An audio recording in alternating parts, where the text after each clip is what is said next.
what are you doing to ensure that DC will become a state? Well, this is a very important question about DC's position on becoming a state. The reason we want to become a state is because then the Congress couldn't interfere with our business. We have this in-between arrangement. We do have a mayor and a city council, but the Congress can step in and do things we don't want them to do, like attach all kinds of riders to bills that say, well, this is the kind of thing I want, so let's just overturn what the district wants. For example, on guns. Some of them want this to be a wide open city on guns, you know, a shoot 'em up place like the old West. Well, we don't mind them being like that. I am now holding up our bill while I try to get guns off of our DC voting rights bill that they're trying to attack. Well, if we become a state, they can't do that. Now, why am I going for voting rights and not statehood? Because I went for statehood. When I first came to Congress, actually got a bill to the floor. 2/3 of the Democrats supported it, but not enough to pass it. And we couldn't even get a hearing. We got a hearing, a vote in the Senate. It became clear that there aren't anywhere near the votes in the House or the Senate for statehood. So what do you do if you can't get what you're entitled to? Or you can get as much as you can extract from it. So then my bill said, okay, maybe we can't get statehood.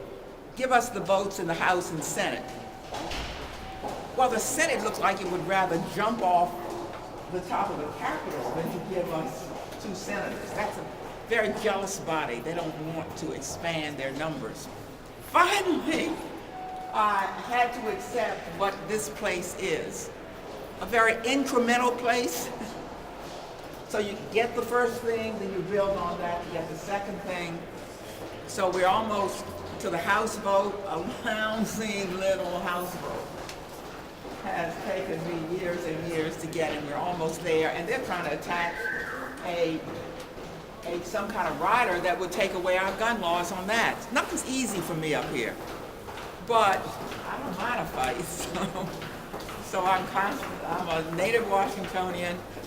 I graduated from DC public schools, went to Bruce Monroe, went to Banneker when it was a junior high school, and I'm a proud graduate of Dunbar High School. I'm one of you folks. I am a great, I do a lot for and able to get a lot of money for the DC public schools and the DC charter schools. Those are both publicly accountable schools, they're great schools. And I've also gotten, and I want everybody to hear this, because what grades are we in? 9 through 12. High school. I don't know if you know about my tag bill. That's actually a question about that. That's a question. All right, let me hear that question. That's about some money from My name is Yemsar Stabella, and I attend Belmont Cultural High School, and I'm a participant of Upward Bound. My question for you is, what are you doing to ensure that all high school graduates attend college without any financial problems, and why do you support DC Tag and DC Week? I not only support DC Tag, it's my bill. You have DC Tag because I kept putting it into the Congress until I got it. What I discovered was that in, for example, Maryland, Virginia, each of them has about 30 different colleges in their university system. You got 2-year colleges, you got different kind of 4-year colleges. So, you know, when people got to the point where they had youngsters about to go to college, well, they got out of Dodge and went to there because it's cheaper to go to a state-supported institution. So I kept saying, we have one very important University of District of Columbia, that is our state-supported institution. But one size doesn't fit all. They know that in Virginia, they know that in Maryland, they know it in every state of the union, but we don't have that full complement of colleges and universities. So I put in a bill that said, at least you, federal government, We don't pay for this. This is 100% funded by the federal government. Give our young people choices in public university systems. The way we get choices is the federal government will, in fact, pay up to $10,000 per year for any youngster from the District of Columbia, and I add only the District of Columbia, DC only, who gains admission to any state-supported institution in the United States. Well, it's double college attendance.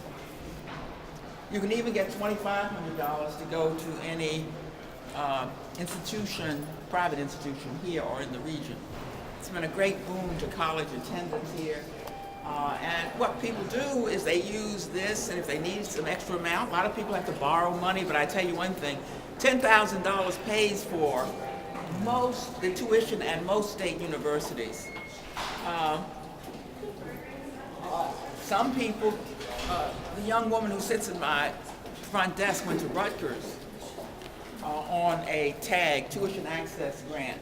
It may not have paid for the whole thing, but it paid for enough so that it got her to Rutgers and through. So we can get you to college between TAG and there's CAP, this program, private program in the district, which gives what they call last dollar amounts, some amounts, and then there's Pell grants, and then there's loans. So people can go to college today if they want to. Now I have, lots of folks waiting for me. So this is what I want to be able to do. We want you to be able to say, not only did you come, and I'm going to have to go to the floor in a moment now, not only did you come and see, I take it you've already been on a tour. Yes. But you also got to see what a congresswoman's office looked like. You'll see pictures of old Washington there. Ty will tell you what they